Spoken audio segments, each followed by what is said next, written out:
La cerradura de mi puerta principal no reconoció mi llave.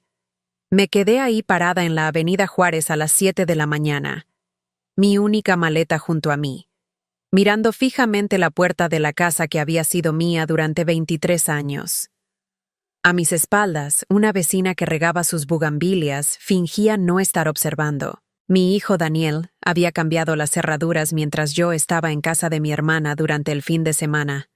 No llamó, no envió mensaje. Me enteré cuando regresé a casa. Intenté la llave otra vez. La metí en la cerradura, la giré. Nada. La saqué. La observé como si fuera la llave la que estuviera equivocada y no mi vida entera. La bugambilia de la vecina goteaba agua sobre la banqueta. El sonido me parecía ensordecedor en el silencio de la mañana. Podía sentir su mirada sobre mí, ese peso de la observación ajena cuando algo terrible está sucediendo, y todos lo saben excepto tú. O tal vez tú lo sabes, pero aún no puedes admitirlo. El sol ya empezaba a calentar la acera. Era julio, y el calor de Puebla en julio es implacable. Podía sentir el sudor comenzando a formarse en mi espalda, empapando la blusa que había planchado cuidadosamente esa mañana en casa de mi hermana Lucía. Había pensado que volvía a casa. Había pensado que el fin de semana lejos me habría dado claridad sobre qué hacer con lo que había leído en ese diario. Nunca imaginé que mientras yo estaba decidiendo cómo protegerme, ellos ya estaban ejecutando su plan para destruirme. Toqué la puerta, primero suave, luego más fuerte. Finalmente golpeé con el puño, y el sonido retumbó por toda la calle vacía como una acusación. Esperé. 1, 2, 3 minutos que se sintieron como horas. Podía escuchar movimiento adentro. Pasos. Voces murmurando. Estaban despiertos. Sabían que estaba ahí. Me estaban haciendo esperar deliberadamente, estableciendo desde el principio quién tenía el poder en esta nueva dinámica. Cuando Daniel finalmente abrió la puerta, Valentina estaba detrás de él usando mi bata. La bata de seda azul que me había comprado para mi cumpleaños hace 2 años, cuando todavía podía darme esos lujos sin pensarlo 2 veces. Su mano descansaba sobre el hombro de mi hijo con esa posesión casual de alguien que ya había ganado, que ya sabía cómo terminaría esta escena antes de que comenzara. Daniel tenía 27 años y no podía mirar a su propia madre. En su lugar, sus ojos se fijaron en un punto sobre mi hombro izquierdo, como si hubiera algo fascinante en el rosal marchito de la señora Gutiérrez. Conocía esa mirada. La había visto cuando tenía 12 años y había roto mi jarrón favorito jugando fútbol en la sala. La había visto cuando tenía 16 y me mintió sobre dónde había estado toda la noche. Pero esta vez no era la vergüenza de un niño atrapado en una travesura. Era la vergüenza de un hombre que sabía exactamente lo que estaba haciendo y había decidido hacerlo de todas formas. «Mamá, necesitamos hablar sobre nuevos arreglos», dijo, sus ojos fijos en un punto sobre mi hombro izquierdo. «¿Nuevos arreglos?» «Daniel, esta es mi casa». Mi voz sonó extraña incluso para mí. Demasiado aguda, demasiado desesperada. Podía escuchar la súplica en ella, y me odié por eso. ¿Cuándo había comenzado a suplicar permiso para existir en mi propio espacio? De hecho, Valentina dio un paso adelante, y capté el aroma de mi perfume en su piel, ese Chanel que había sido un regalo de mi difunto esposo hace 15 años y que yo usaba solo en ocasiones especiales. Hablamos con un abogado. Como Daniel ha estado manejando tus finanzas durante el último año, y dada tu edad, creemos que es momento de que te mudes a un lugar más apropiado. Encontramos un departamento muy bonito cerca del Panteón Municipal, mucho más adecuado. Su voz era dulce, razonable. El tono que usarías con un niño pequeño que no entiende por qué no puede tener caramelos para el desayuno. Podía ver en sus ojos que estaba disfrutando esto, este momento de poder absoluto sobre alguien que había sido nada más que amable con ella desde el día que Daniel la trajo a casa. Había sido hace 14 meses, una tarde de mayo cuando las jacarandas estaban en plena floración y el mundo se veía púrpura y prometedor. Daniel había llamado diciendo que quería presentarme a alguien especial. Había cocinado su comida favorita, chile rellenos con arroz y frijoles. Había limpiado la casa hasta que brillaba. Había querido causar una buena impresión porque mi hijo estaba enamorado y yo quería que su persona amada me encontrara digna. Valentina había llegado con flores y una sonrisa que iluminaba todo el cuarto. Era hermosa de esa manera fresca que tienen las chicas de 24 años, con piel que nunca ha conocido el estrés real y ojos que todavía creen que el mundo es fundamentalmente bueno. Había alabado mi cocina, había admirado las fotos en las paredes, había hecho todas las preguntas correctas sobre mi vida y mi trabajo, y había escuchado mis respuestas como si realmente le importaran. Había sido una actuación magistral. Ahora me daba cuenta de eso. Cada sonrisa, cada cumplido, cada momento de aparente conexión había sido calculado para desarmar mis defensas. Y había funcionado perfectamente. Recuerdo haber pensado qué extraño era que dijera eso con tanta naturalidad, como si desplazar a alguien de su propia casa fuera simplemente una cuestión de logística, de optimización de espacios, como si yo fuera un mueble viejo que había que reubicar. ¿Me están corriendo de mi propia casa? Las palabras salieron apenas como un susurro. Una parte de mí todavía no podía creer que esto estuviera sucediendo.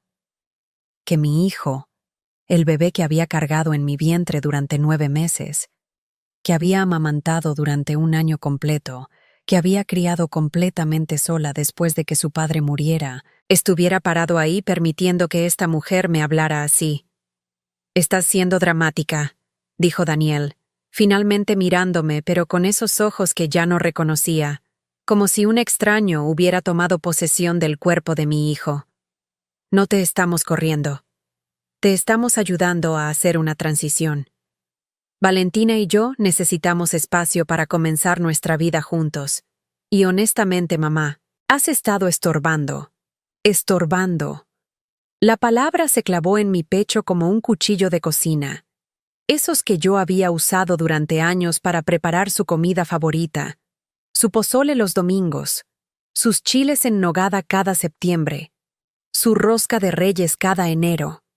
Estorbando en mi propia vida, en mi propia casa, en el espacio que había comprado con el dinero de las indemnizaciones cuando murió su padre, que había mantenido con dobles turnos en la administración del hospital, que había llenado con recuerdos de criarlo sola, de ser suficiente cuando debíamos ser 2. Pensé en todas esas noches que había trabajado el turno de noche en el hospital, porque pagaba un 20% más. Las noches cuando Daniel era pequeño y tenía que dejarlo con mi hermana Lucía, y él lloraba aferrándose a mi pierna, y yo tenía que desprenderlo gentilmente y salir de todas formas porque necesitábamos el dinero. Las mañanas cuando volvía a casa tan exhausta que apenas podía mantener los ojos abiertos, pero aún así me quedaba despierta para preparar su desayuno y llevarlo a la escuela porque no quería que sintiera que estaba solo en el mundo. Los años de sacrificio se desplegaron en mi mente como un álbum de fotografías. Cada uniforme escolar que había cosido, cada fiesta de cumpleaños que había organizado con presupuesto ajustado pero amor infinito, cada vez que había dicho no a mis propias necesidades para poder decir sí a las suyas. Y todo eso se resumía en una sola palabra: estorbo. Fue entonces cuando recordé el diario. 3 días antes, lo había encontrado tirado sobre mi mesa de cocina, abierto, la letra inclinada de Valentina desparramándose por la página como una confesión que nadie le había pedido, pero que ella había ofrecido de todas formas.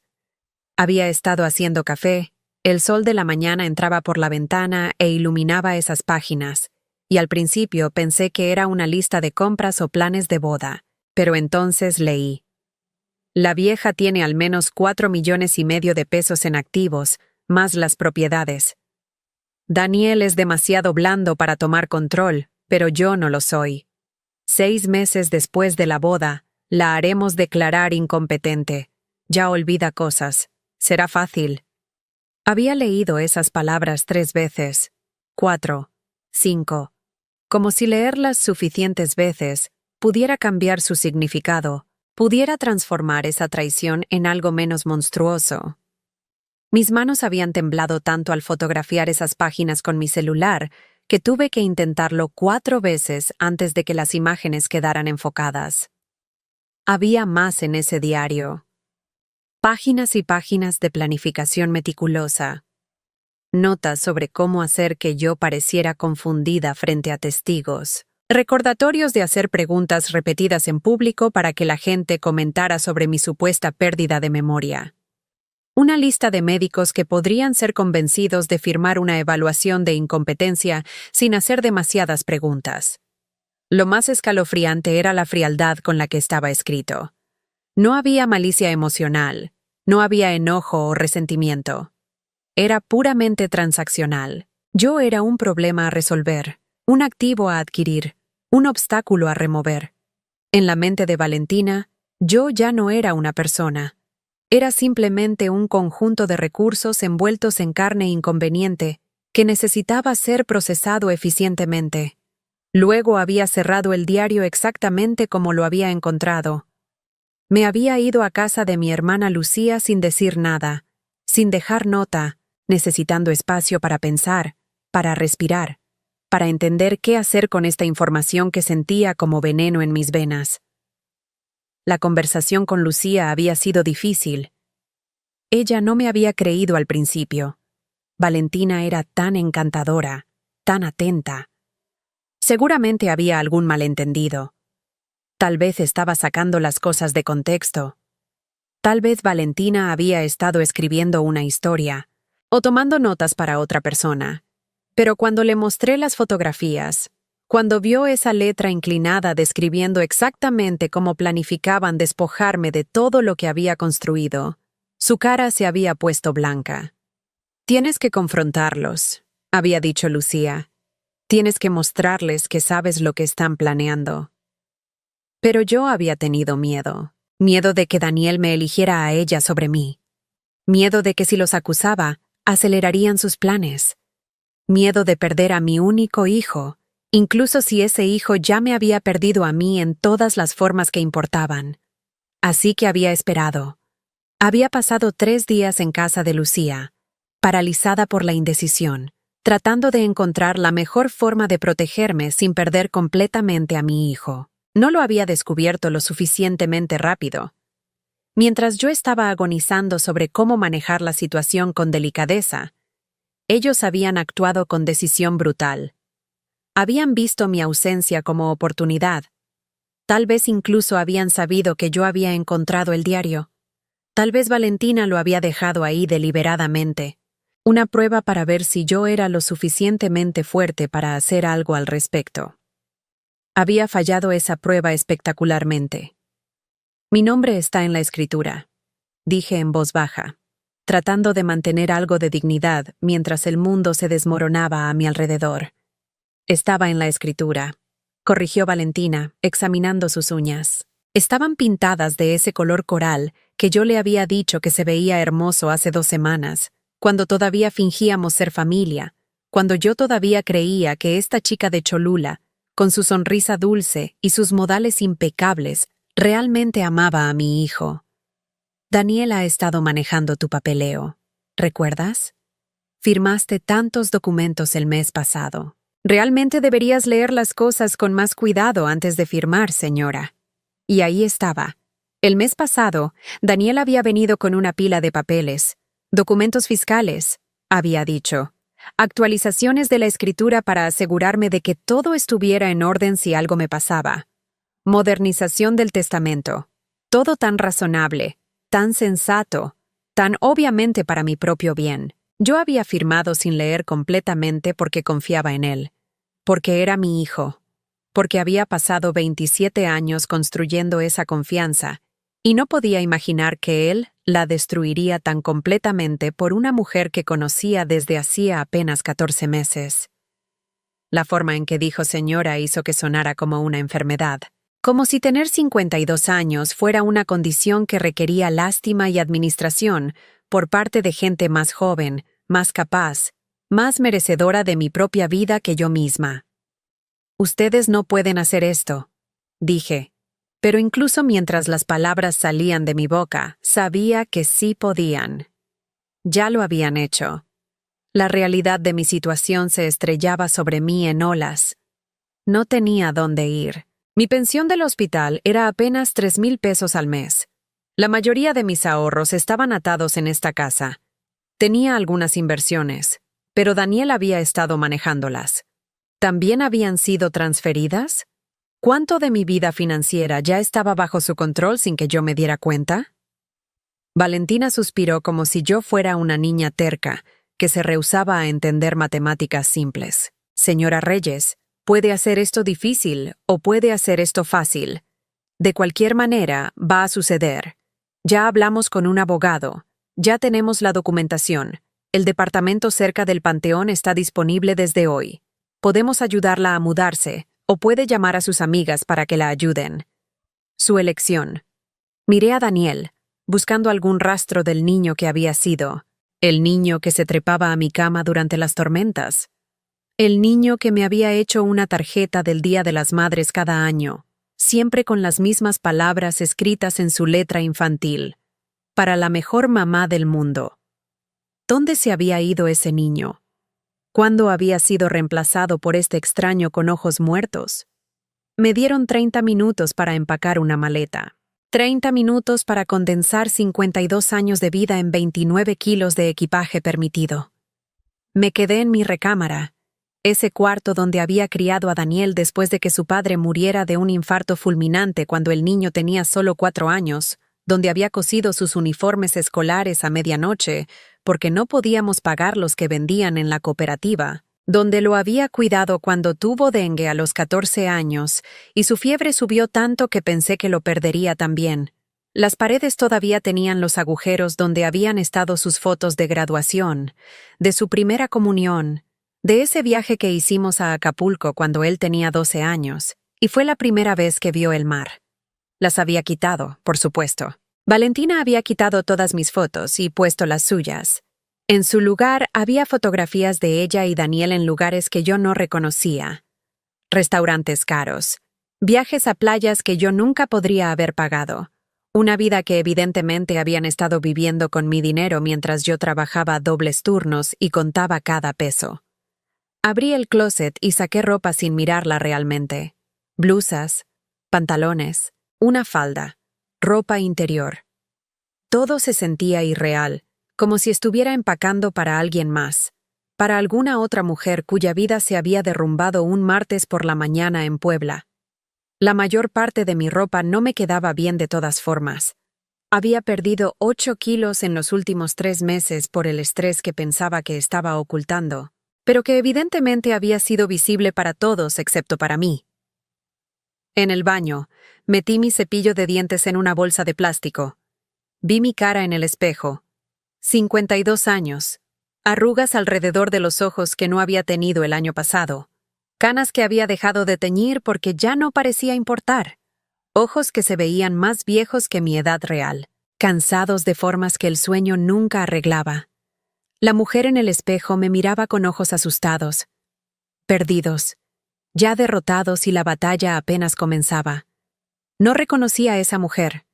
O tal vez la reconocía demasiado bien. Tal vez había estado ahí todo el tiempo, escondiéndose detrás de la máscara de competencia que usaba para el mundo. Esta mujer quebrada que se había convencido de que si se hacía lo suficientemente pequeña, lo suficientemente útil, lo suficientemente necesaria, nunca sería abandonada. Había estado equivocada. ¿Cuándo me había vuelto tan vieja? ¿Cuándo me había convertido en alguien a quien era fácil descartar? Daniel tocó la puerta. «Mamá, el tiempo se acabó». Su voz era impaciente. Como si yo fuera un inconveniente menor en su día, un recado molesto que necesitaba completar antes de poder seguir con cosas más importantes. No lo llamé hijo. No dije nada.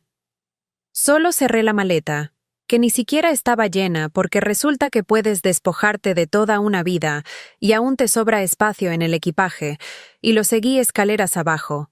Cada escalón se sentía como una despedida. Aquí era donde Daniel había aprendido a bajar escaleras, aferrándose a mi mano. Aquí era donde había tropezado a los 6 años, y se había partido el labio, y yo lo había llevado corriendo al hospital. Esta baranda que había pulido miles de veces, estos escalones que había subido cargando compras, ropa sucia, días enteros de vida vivida, todo se estaba deslizando hacia el pasado con cada paso que daba hacia abajo. Valentina estaba sentada en mi sofá, ese que había comprado hace 10 años cuando finalmente pagué la hipoteca y pude permitirme muebles nuevos. Estaba comiendo uvas de mi frutero, dejando las semillas en un platito que había sido de mi abuela. No levantó la vista cuando pasé, pero vi algo más mientras cruzaba la sala. ¡Cajas! Docenas de cajas apiladas contra las paredes. Ya estaban redecorando, ya estaban borrando cualquier evidencia de que yo había vivido aquí. La velocidad de la eliminación era su propio tipo de violencia. En la puerta, Daniel dijo: «Te llamaré en unos días para ver cómo estás». Las palabras sonaron ensayadas. Una línea que Valentina probablemente le había dicho que dijera para mantener una apariencia de decencia. Un gesto vacío hacia la idea de que esto era una transición normal, una progresión natural de vida, y no el robo calculado que realmente era. No lo hizo. Pasó un día, una semana, 3 semanas.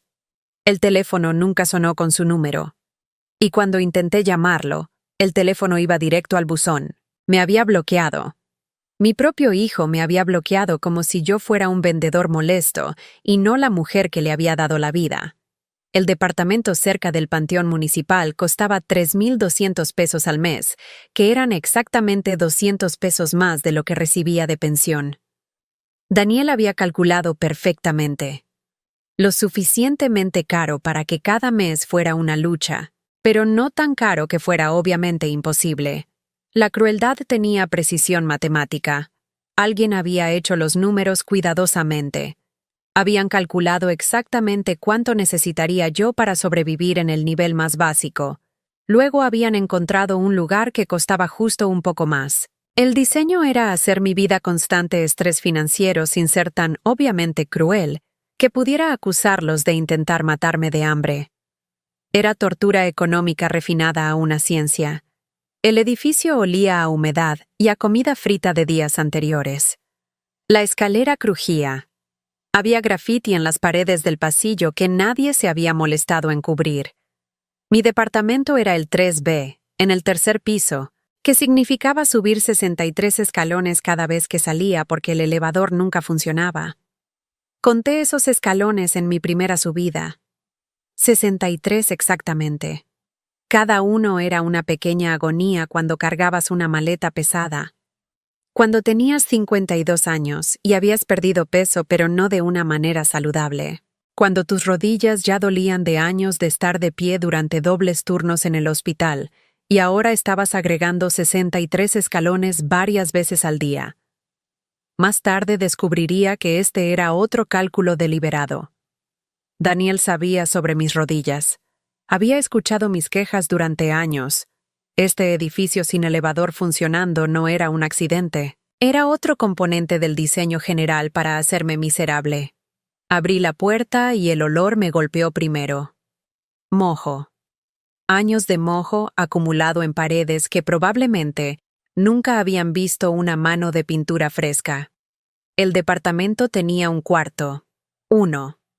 Con un baño donde el excusado corría constantemente, un sonido de agua que nunca se detenía y que se convertiría en la banda sonora de mi nueva vida. En lugar de estufa, había una parrilla eléctrica de 2 quemadores sobre un mostrador que alguna vez fue blanco, pero ahora era de un amarillo enfermizo. El refrigerador hacía un ruido como de animal muriendo cada vez que el compresor se encendía. La ventana daba a una pared. Literal. Una pared de concreto a menos de 2 metros de distancia, tan cerca que si estiraba el brazo podría tocarla. No entraba luz natural. Nunca entraría luz natural. Me senté en la cama que venía con el departamento amueblado, un colchón que se hundía en el medio y olía a otras vidas que habían pasado por aquí antes que yo. Y no lloré. Todavía no. El llanto vendría después, cuando mi cuerpo finalmente procesara lo que mi mente aún se rehusaba a aceptar. Por ahora, solo me senté en la oscuridad, y escuché a mi vecino del otro lado de la pared. Tenía su televisión a todo volumen. Narcocorridos, uno tras otro. El bajo vibraba a través de las paredes tan delgadas que podía escuchar cada palabra. Más tarde conocería a ese vecino. Se llamaba Rubén. Tenía 38 años. Estaba desempleado y pasaba sus días bebiendo cerveza y viendo televisión con el volumen al máximo porque, como me diría eventualmente con una sonrisa sin dientes, si la vida te va a dar en la madre de todas formas, al menos puedes hacerlo con música de fondo. Esta era mi vida ahora. La frase se repetía en mi cabeza como un mantra, como una sentencia. Esta era mi vida ahora. Este cuarto que olía a moho. Este colchón hundido. Este baño donde el excusado nunca dejaba de correr. Esta ventana que no daba a ningún lado. Este vecino con su música interminable. Estos 63 escalones. Esta existencia que había sido cuidadosamente diseñada para ser justo tolerable suficiente para sobrevivir, pero no lo suficientemente buena como para vivir realmente. Racioné comida como si me estuviera preparando para un asedio que nunca terminaría. El desayuno era un bolillo con café negro, sin leche, sin azúcar.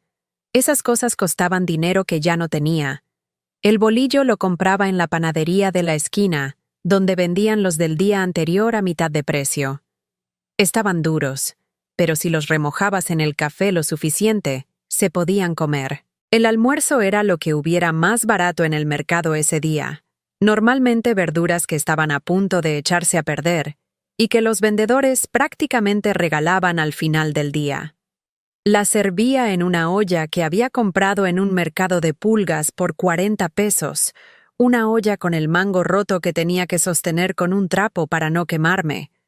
La sopa duraba 3 días. Día 1, tenía pedazos identificables de verdura. Día 2, todo se había desintegrado en una pasta verde grisácea. Día 3, más agua que sopa, pero todavía llenaba el estómago si te convencías de que era alimento.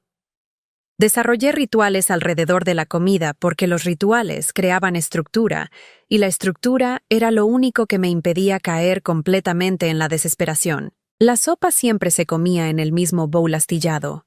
El café siempre se bebía de la misma taza desportillada. La comida siempre se consumía sentada en la única silla, nunca de pie en la cocina, nunca en la cama, porque esas eran las reglas que me imponía para mantenerme humana. La cena era más café negro y la esperanza de que el sueño llegaría antes de que el hambre empeorara, pero el sueño nunca llegaba temprano.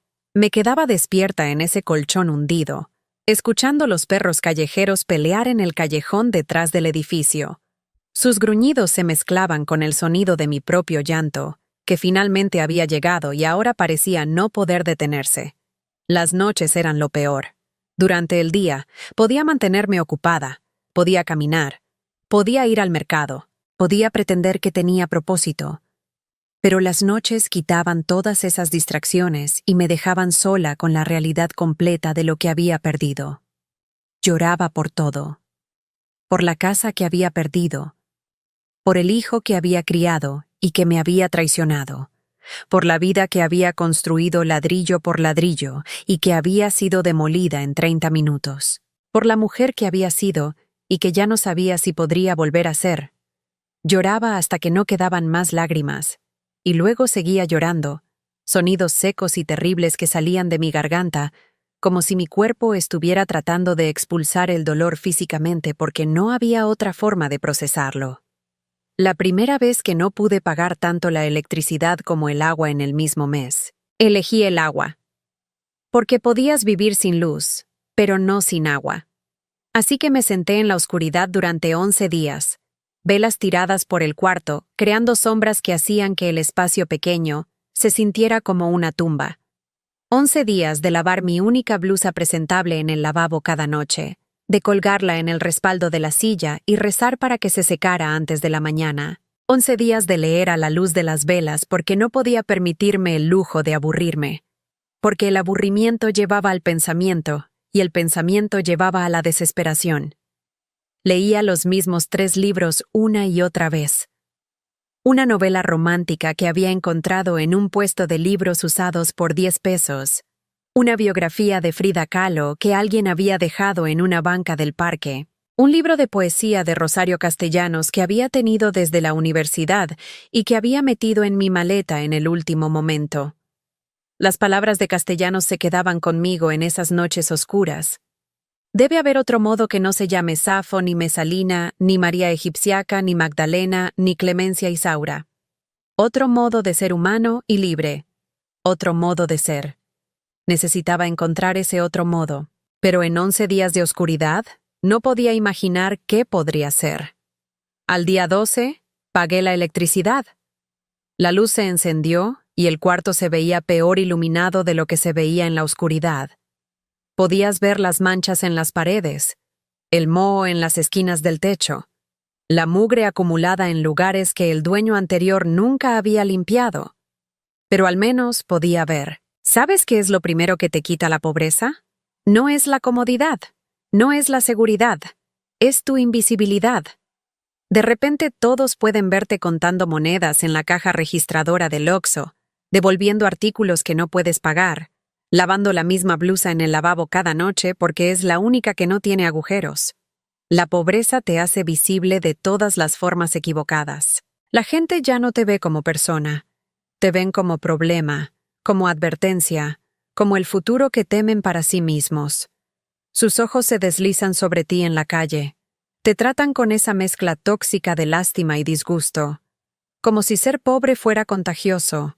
Como si tu situación fuera evidencia de algún defecto moral en lugar de una serie de circunstancias que podrían sucederle a cualquiera. La señora del mercado, doña Petra, que me había conocido durante años cuando yo compraba sin preocuparme por el precio, ahora me miraba con esa mezcla de lástima y incomodidad que la gente tiene cuando presencian la caída de alguien que antes consideraban igual.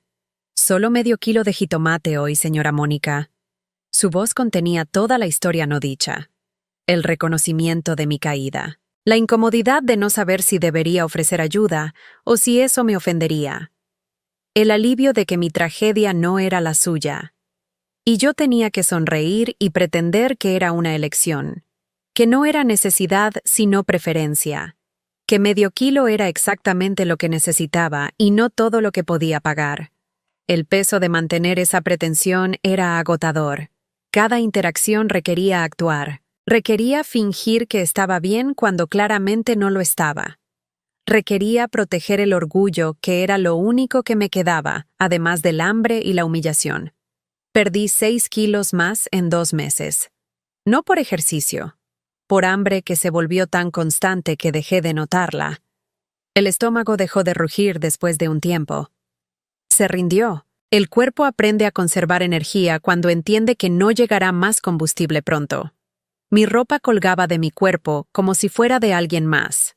Los pantalones que antes me quedaban ajustados ahora necesitaban un cinturón que tampoco podía pagar, así que usaba una cuerda. La ropa interior se deslizaba por mis caderas que ya no existían. Mis mejillas se hundieron. Mis ojos se hundieron más profundo en mi cráneo. Me estaba convirtiendo en un espectro de mí misma. Podía ver el cambio cada vez que pasaba frente a una ventana reflectante. Mi cuerpo desapareciendo incrementalmente. Mis huesos haciéndose más prominentes. Mi piel tomando esa calidad pálida y tensa que viene de malnutrición constante. Pero lo peor no era el cambio físico. Era el cambio mental. La forma en que mi cerebro comenzaba a funcionar más lentamente. La forma en que olvidaba palabras en medio de las oraciones. La forma en que leer se volvía más difícil porque no podía concentrarme por más de unos minutos a la vez. El hambre constante hace algo a tu cerebro. Lo nubla. Lo hace más difícil pensar claramente, planear, tomar decisiones. Y me di cuenta con horror creciente que esto también era parte del plan. Una mujer confundida, que olvidaba cosas, que no podía concentrarse, sería mucho más fácil de declarar incompetente. Valentina había sido muy lista, muy paciente, muy metódica en su crueldad. Y entonces Gabriela Sánchez entró en mi vida. Fue un martes por la tarde en el Mercado El Carmen.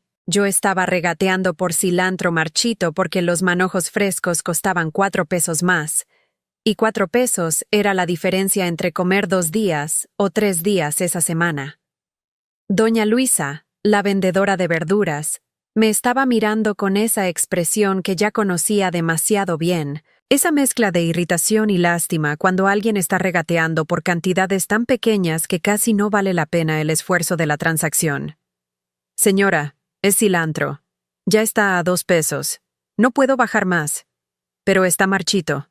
Mañana no servirá. Entonces cómprelo hoy y úselo hoy. La lógica era sólida, pero irrelevante. Necesitaba que durara 2 días porque no podría volver al mercado mañana. Porque cada viaje al mercado requería energía que no tenía. Requería exponer mi pobreza de nuevo. Requería navegar las miradas y los juicios y la lástima que era más difícil de soportar que el hambre misma. Estábamos en ese punto muerto cuando escuché la voz detrás de mí. ¿Mónica? ¿Mónica Reyes? Me di vuelta y sentí que mi cara se encendía con vergüenza. Gabriela había sido mi amiga más cercana en la universidad, antes de que la vida nos dispersara en trayectorias diferentes. Ella se había casado con Ricardo Sánchez, de la familia hotelera Sánchez. Había oído que era viuda ahora, que su esposo había muerto hace 5 años, y le había dejado todo. Gabriela, logré decir, mi voz saliendo estrangulada. Quise correr, quise desaparecer en el aire. De todas las personas que podrían haber presenciado mi humillación sobre 2 pesos de cilantro marchito, ¿por qué tenía que ser Gabriela? Gabriela que había sido mi compañera de cuarto en la universidad. Gabriela que había conocido a la Mónica que tenía sueños y ambiciones y un futuro que se veía brillante. Sus ojos captaron todo. La bolsa deshilachada que cargaba, la forma cuidadosa en que sostenía 6 pesos en monedas. El peso que había perdido de todos lados excepto de las ojeras profundas bajo mis ojos. El cilantro marchito que estaba tratando de regatear. Había envejecido también, pero ella había envejecido de la forma en que envejece la gente con dinero.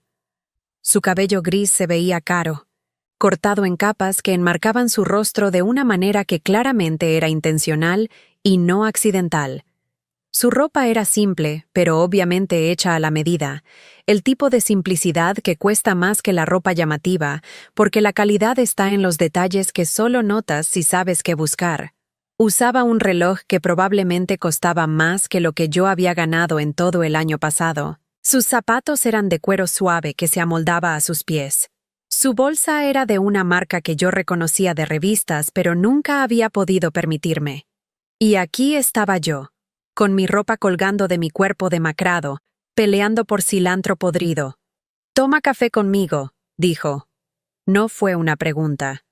Su mano estaba en mi codo, gentil pero firme, guiándome lejos del puesto de verduras antes de que pudiera protestar.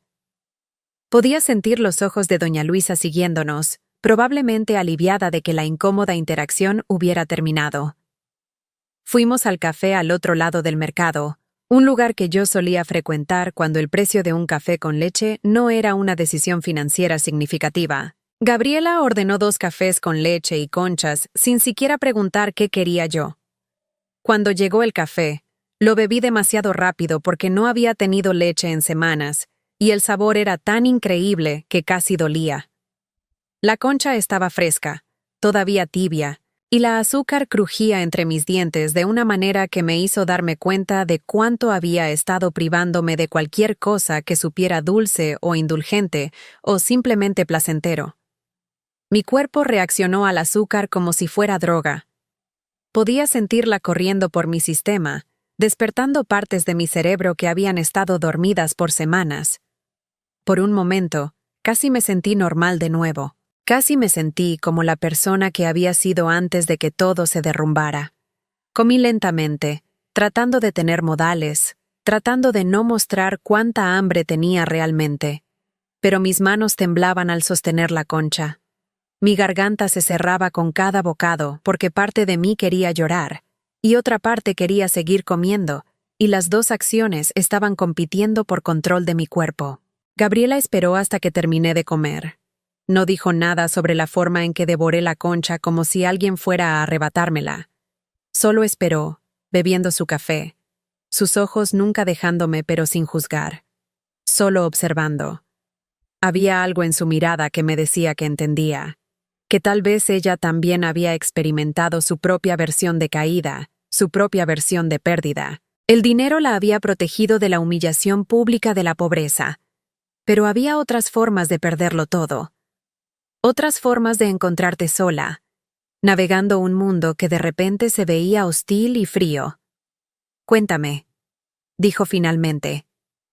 Y toda la historia se derramó. El diario, los documentos falsificados, la expulsión.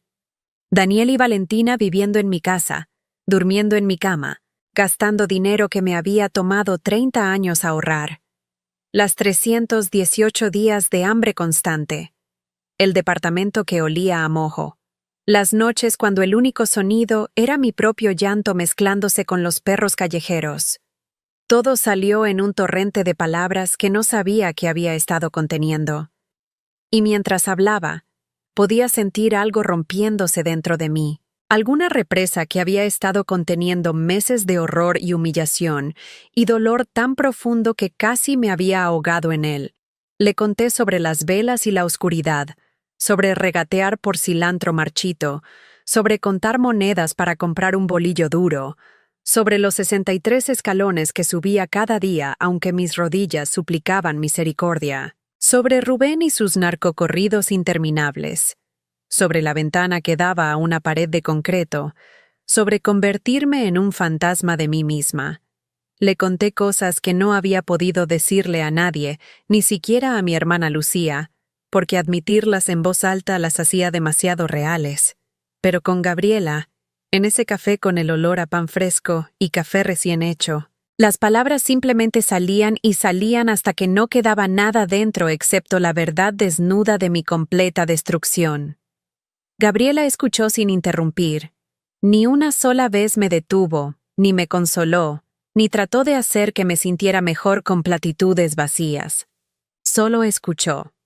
Realmente escuchó, de la manera en que la gente que ha sufrido su propio dolor terrible puede escuchar el dolor de otros. Cuando terminé, estuvo en silencio por un largo momento. Terminó su café. Miró por la ventana hacia el mercado donde la vida continuaba. Vendedores gritando sus precios, clientes regateando, el flujo constante de comercio y existencia que no se detenía por el trauma individual. «Conozco a la familia de Valentina», finalmente dijo. «Los Montoya de Cholula. ¿Sabes lo que le hicieron a mi primo Ricardo?» Negué con la cabeza. La madre de Valentina, Blanca Montoya, convenció a Ricardo de invertir toda su herencia en una propiedad de resort que supuestamente estaba desarrollando. 2 millones de pesos. La propiedad no existía. Para cuando descubrió el fraude, ella había movido el dinero a través de tantas cuentas que no pudo rastrearlo. Perdió todo. Se suicidó 2 años después. Sus manos se apretaron alrededor de su taza. Podía ver los nudillos poniéndose blancos. Podía ver la tensión en su mandíbula. Esta historia no era información casual para ella. Era personal. Era dolor que había estado cargando durante años, esperando la oportunidad correcta para hacer algo al respecto. Había más, continuó Gabriela. Ricardo no fue la única víctima. Blanca Montoya ha estado operando la misma estafa durante años. Busca familias con dinero viejo, patriarcas o matriarcas mayores con activos pero sin experiencia financiera sofisticada. Se hace amiga de ellos. Gana su confianza. Luego lentamente los convence de hacer inversiones que suenan razonables pero que son completamente fraudulentas. Para cuando se dan cuenta, el dinero ha desaparecido. ¿Por qué nadie la ha detenido?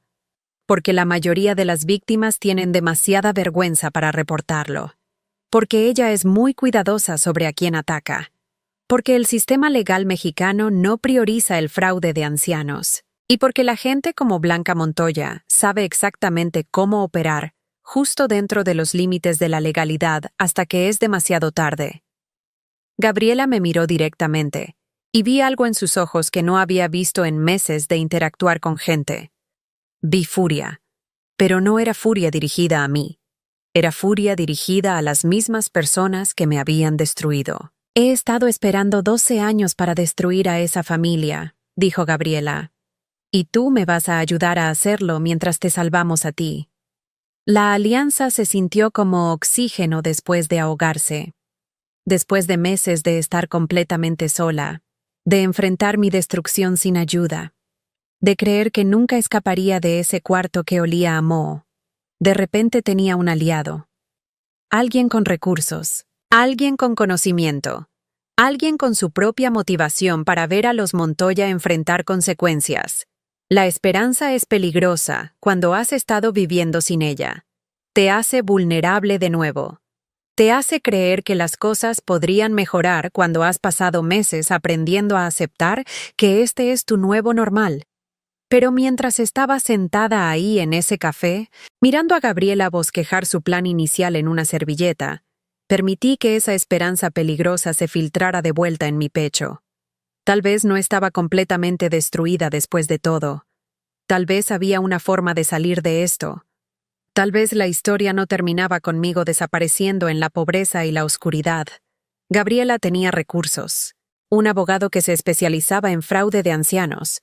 Un investigador privado que podía rastrear la autenticidad de documentos. Y lo más importante, tenía algo que yo había perdido.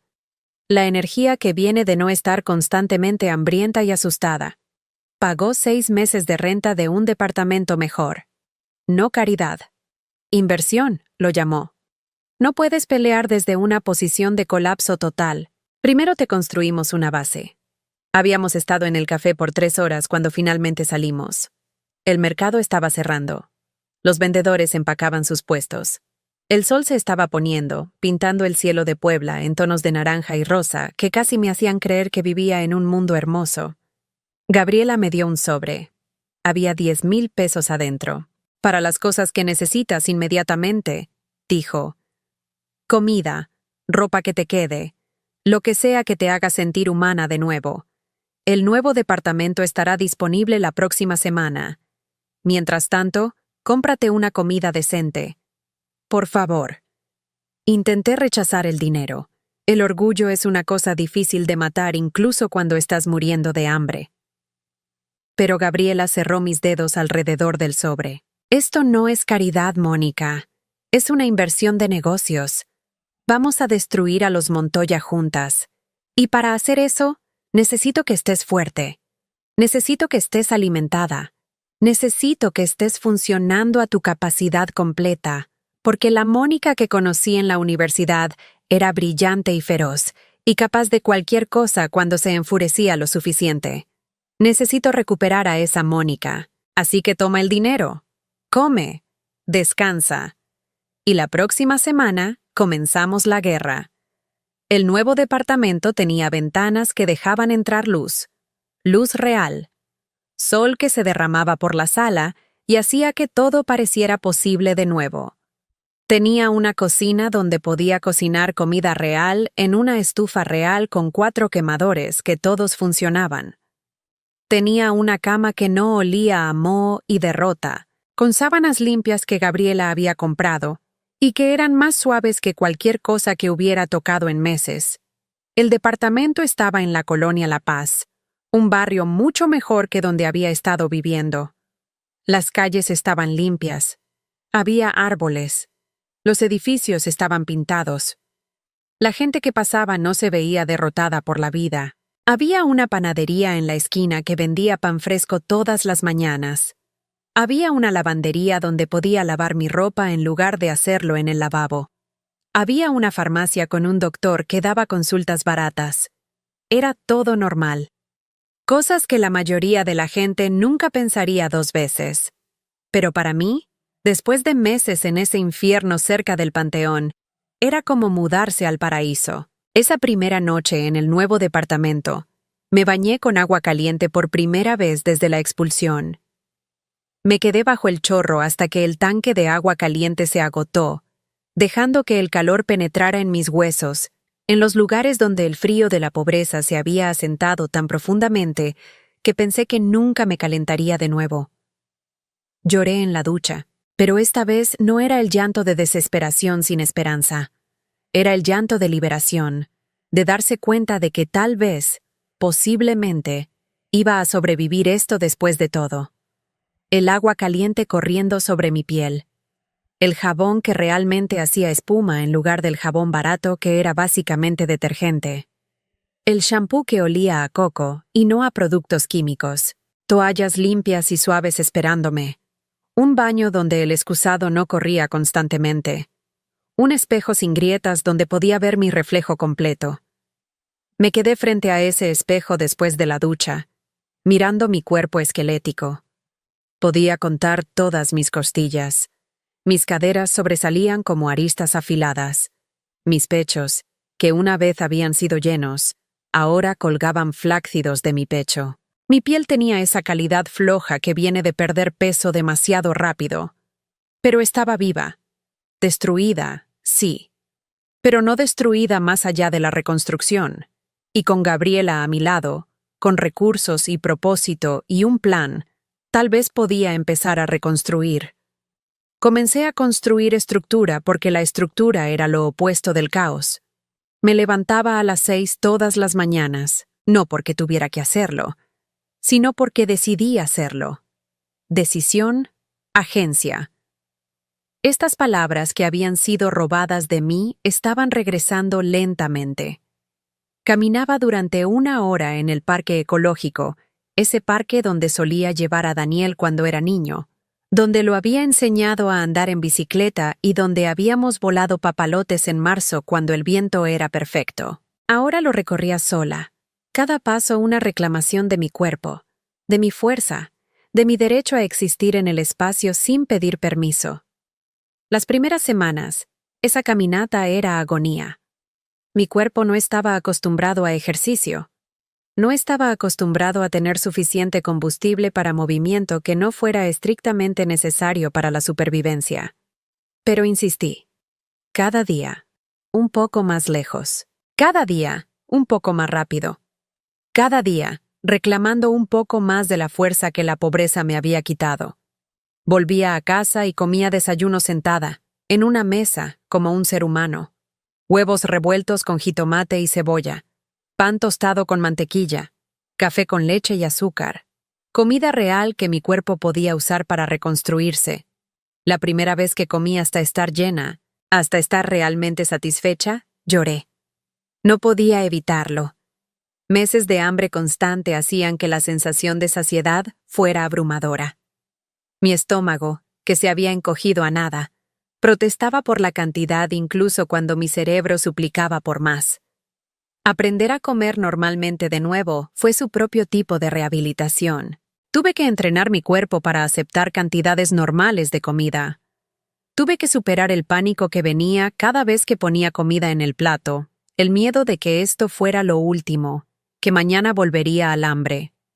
Luego trabajaba. Trabajar significaba documentación. Pasaba horas cada día reconstruyendo mi rastro de papel. Estados de cuenta bancarios que había guardado porque soy de esa generación que guarda todo. Registros de propiedad del registro público de la propiedad. Fotografías de documentos que había firmado versus documentos que habían sido archivados. El abogado de Gabriela, licenciado Ramírez, me había dado una lista de todo lo que necesitábamos.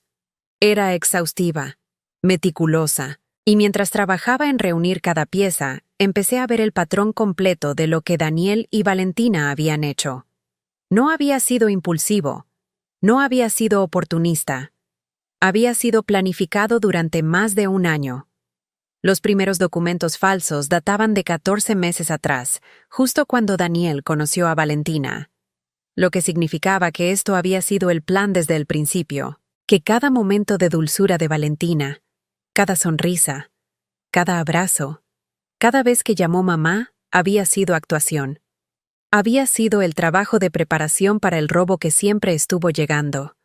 Las firmas no coincidían, ni siquiera cerca. La mía era apretada, controlada.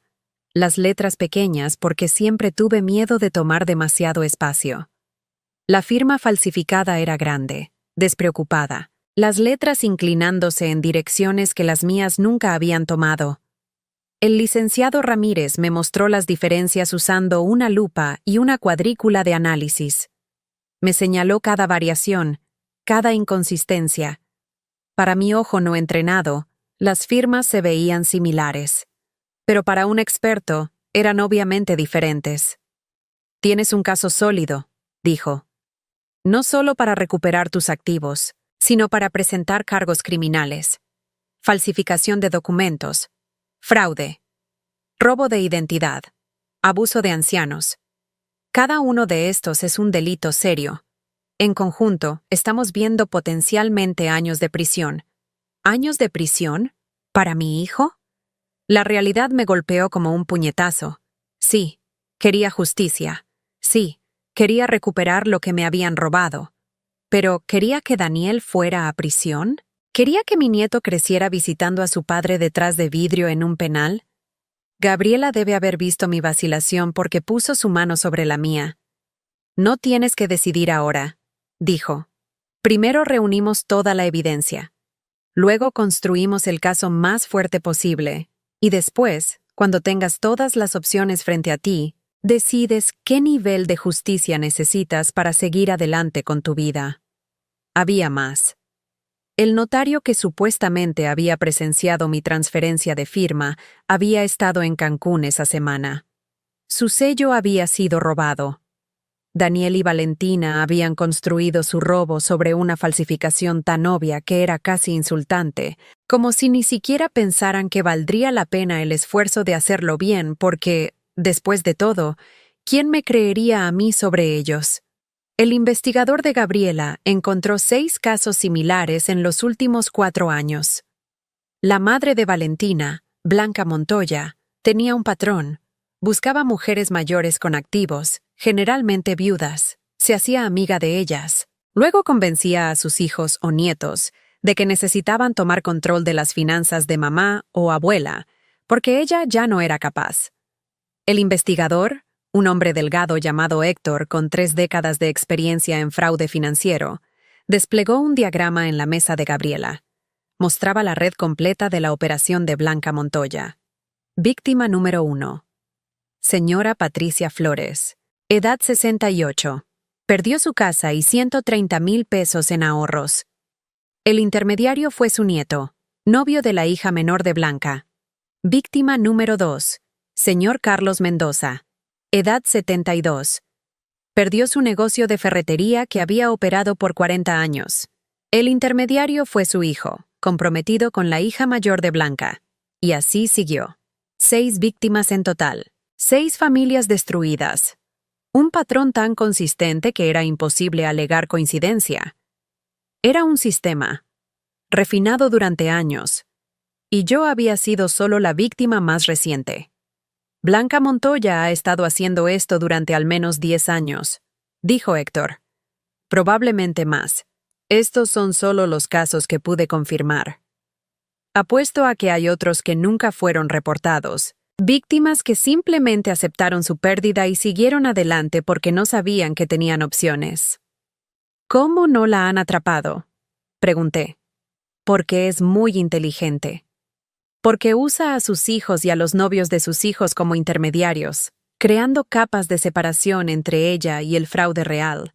Porque ataca a gente que tiene vergüenza de admitir que fueron engañados por su propia familia. Y porque hasta ahora, nadie ha tenido los recursos o la motivación para construir un caso comprensivo contra toda la operación. Hasta ahora, dijo Gabriela en voz baja.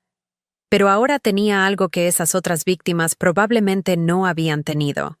Tenía a Gabriela. Y Gabriela tenía un odio de 12 años que había estado esperando el momento correcto para convertirse en acción. La rutina se convirtió en evidencia. La evidencia se convirtió en munición. Cada día trabajábamos. Gabriela, el licenciado Ramírez, Héctor y yo. Revisábamos documentos, hacíamos entrevistas, rastreábamos transferencias financieras. Construíamos un caso no solo contra Daniel y Valentina, sino contra toda la red de Blanca Montoya. Fue durante este proceso que conocí a las otras víctimas.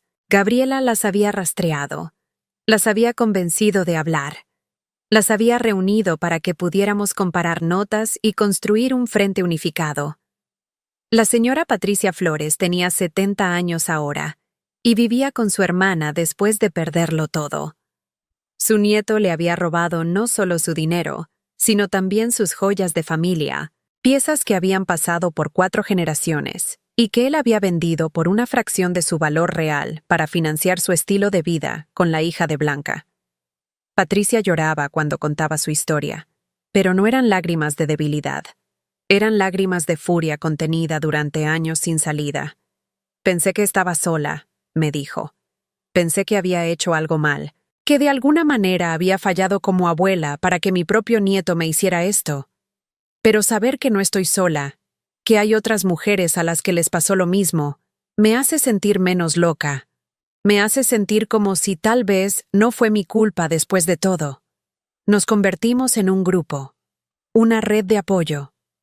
Nos reuníamos semanalmente en la oficina del licenciado Ramírez, compartiendo actualizaciones sobre el caso, pero también simplemente estando juntas. Mujeres que habían sido destruidas por su propia familia y que estaban aprendiendo a reconstruirse. Mujeres que entendían el tipo particular de traición que viene cuando las personas que se supone deben cuidarte son las que te destruyen. 6 meses después de haber estado parada afuera de mi puerta cerrada con llave, era dueña de más de lo que había perdido. No en términos materiales, todavía. Mi casa seguía a nombre de Daniel. Mis ahorros seguían bajo su control. Pero era dueña de algo más valioso. Claridad. Propósito. Un plan. Y un ejército de mujeres tan furiosas como yo. Gabriela y yo habíamos comenzado un negocio pequeño juntas. Una consultoría ayudando a mujeres mayores a manejar sus activos y protegerse del abuso financiero. Resultó que había cientos de nosotras solo en Puebla. Mujeres cuyos hijos o nuevos cónyuges o parientes útiles estaban lentamente robando sus vidas. La idea había venido de Patricia. Si esto nos pasó a nosotras, había dicho en una de nuestras reuniones, le está pasando a otras mujeres ahora mismo. Necesitamos hacer algo. No solo recuperar lo que perdimos, sino prevenir que le pase a otras. Así que lo hicimos. Gabriela puso el capital inicial. Yo aporté mi experiencia navegando el sistema. Patricia trajo sus contactos con grupos comunitarios. El licenciado Ramírez ofreció servicios legales a precio reducido. Héctor se convirtió en nuestro director de investigación. En 3 meses, teníamos una oficina en el centro. En 6 meses, teníamos 3 empleadas de tiempo completo y una lista de espera de clientas. Cobrábamos en escala móvil. Las ricas pagaban bien. Las desesperadas no pagaban nada. Y de alguna manera éramos rentables porque el mercado para prevenir el abuso de ancianos era infinito, un pozo sin fondo de necesidad que nadie más estaba llenando. Cada mujer que salvábamos era su propia victoria. Cada familia que interceptábamos antes de que el daño fuera irreversible era un acto de guerra contra el sistema que nos había destruido. Una de nuestras primeras clientas fue señora Carmen Ríos, de 63 años. Su hijo había comenzado a pedirle que firmara documentos, diciéndole que eran para actualizaciones fiscales. Pero algo se sentía mal, así que vino a nosotras. Héctor investigó. El hijo había estado saliendo con la hija menor de Blanca Montoya durante 8 meses. Los documentos que Carmen casi había firmado habrían transferido su departamento y sus ahorros a nombre de su hijo. Habíamos interceptado la estafa exactamente a tiempo. Carmen lloró cuando le mostramos la evidencia, pero también estaba aliviada. Había confiado en sus instintos en lugar de ser convencida de que estaba siendo paranoica. Había buscado ayuda antes de que fuera demasiado tarde. Salvamos su vida financiera. Y ella se unió a nuestra red, ayudando a otras mujeres a reconocer las señales de advertencia que ella casi había pasado por alto. No solo estaba sobreviviendo ahora, estaba ganando 18,000 pesos al mes, más de lo que nunca había ganado antes en mi vida, incluso cuando trabajaba dobles turnos en el hospital. Me había mudado a un hermoso departamento en La Paz con un balcón que daba al Zócalo. Podía ver el Popocatépetl desde mi ventana de la sala. En las mañanas claras, el volcán se elevaba contra el cielo como una presencia antigua, recordándome que había cosas en este mundo más grandes que mi dolor, más permanentes que la traición, más poderosas que la crueldad de personas pequeñas. Me sentaba en ese balcón todas las mañanas con mi café, mirando el volcán, sintiendo el sol en mi cara. Era meditación. Era gratitud. Era un recordatorio diario de que había sobrevivido lo que pensé que me mataría. El departamento tenía 2 recámaras.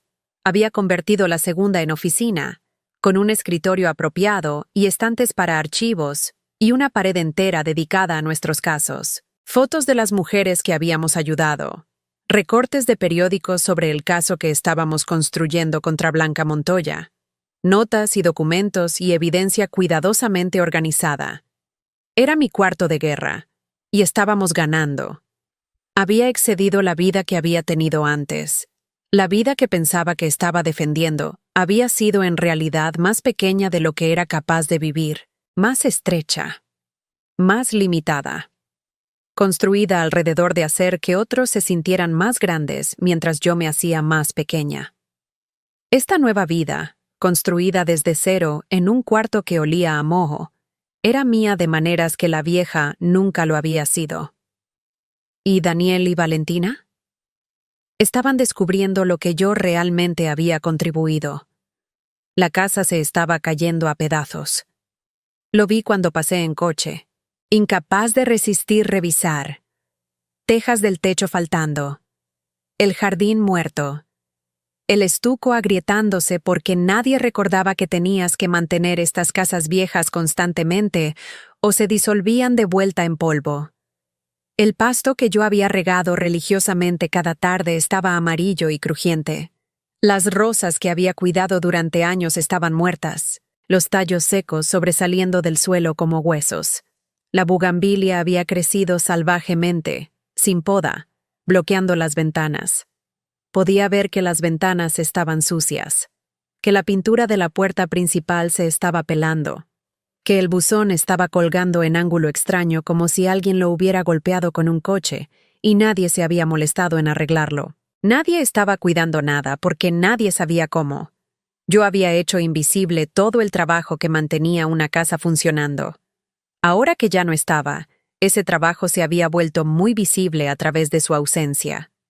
Las noticias sobre Daniel y Valentina venían a mí a través de la red de mujeres que había construido, esa telaraña invisible de señoras de limpieza y vendedoras de mercado, y peluqueras que veían todo y compartían todo si sabían que la información iba a alguien que la usaría bien. Daniel había perdido su trabajo. Lo escuché a través de la red de mujeres que había construido. Esa telaraña invisible de señoras de limpieza y vendedoras de mercado y peluqueras que veían todo y compartían todo si sabían que la información iba a alguien que la usaría bien. Había sido despedido de la firma de contabilidad donde trabajaba después de que surgieron preguntas sobre su manejo de las cuentas de algunos clientes. Nada criminal, según los chismes, pero suficientemente sospechoso como para que decidieran que era más fácil dejarlo ir que arriesgarse a problemas futuros. La ironía no se me escapó. Mi hijo, que me había robado bajo el pretexto de manejar mejor mis finanzas, había resultado ser incompetente en el manejo de finanzas en general.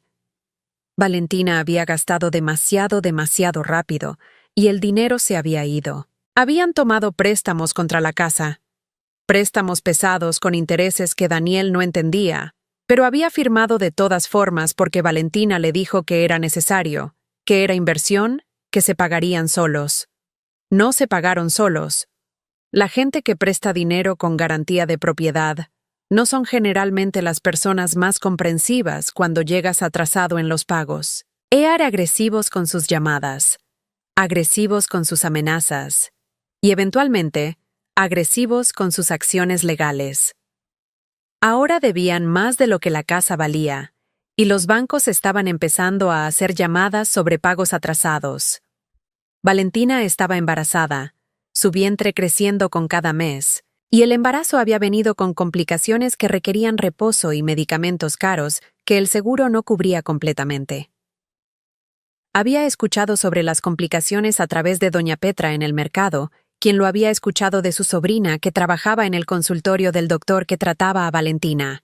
Preeclampsia, presión arterial peligrosamente alta, riesgo de parto prematuro, reposo absoluto ordenado a las 28 semanas, lo cual significaba que Valentina no podía trabajar. Y con Daniel desempleado, no tenían ingresos pero seguían teniendo gastos masivos. Se estaban ahogando en la vida que habían robado. ¿Y yo? Yo estaba prosperando de maneras que nunca había imaginado posibles. La consultoría se expandió a 3 ciudades más: Monterrey, Guadalajara, Ciudad de México. En cada lugar, encontramos lo mismo: ejércitos de mujeres mayores siendo sistemáticamente despojadas por familiares que las veían como recursos a explotar en lugar de personas a respetar. Gabriela manejaba la administración de negocios. Yo manejaba la capacitación de clientas y el alcance comunitario. Patricia manejaba las relaciones con grupos de defensa de ancianos. El licenciado Ramírez supervisaba la rama legal. Héctor dirigía las investigaciones. Contratamos abogados, trabajadores sociales, investigadores. Construimos una red que podía intervenir rápido cuando una mujer nos llamaba diciendo que su hijo había cambiado las cerraduras, que su nuera estaba moviendo dinero, que su nieto de repente estaba interesado en su testamento. En cada ciudad encontrábamos socios locales, abogados que compartían nuestra misión, trabajadores sociales que habían visto demasiados casos de abuso de ancianos, contadores que podían rastrear dinero a través de transferencias complejas. Salvamos a 19 mujeres en el primer año, 27 en el segundo. Cada una era un acto de guerra contra el sistema que me había destruido. Cada mujer que ayudábamos era una victoria que Daniel y Valentina nunca podrían quitarme. Llevaba una fotografía en mi escritorio. No de Daniel. No de la familia que había perdido, sino de todas las mujeres que habíamos salvado hasta ahora.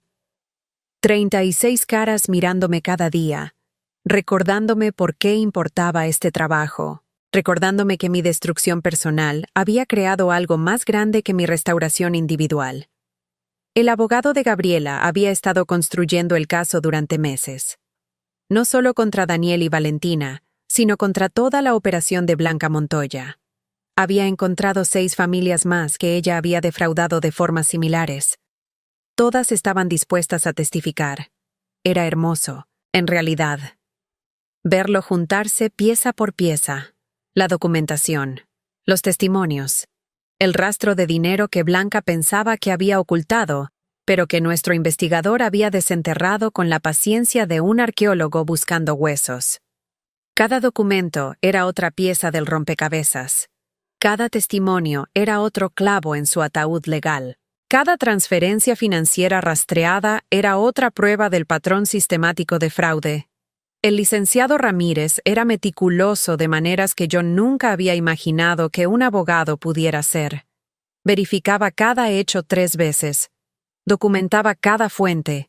Anticipaba cada posible defensa que Blanca pudiera montar y construía contraargumentos antes de que ella pudiera siquiera presentarlos. Este caso va a establecer precedente, me dijo durante una de nuestras reuniones. No solo vamos a ganar, vamos a cambiar cómo el sistema legal mexicano maneja el abuso financiero de ancianos. Vamos a hacer más difícil para gente como Blanca Montoya operar con impunidad.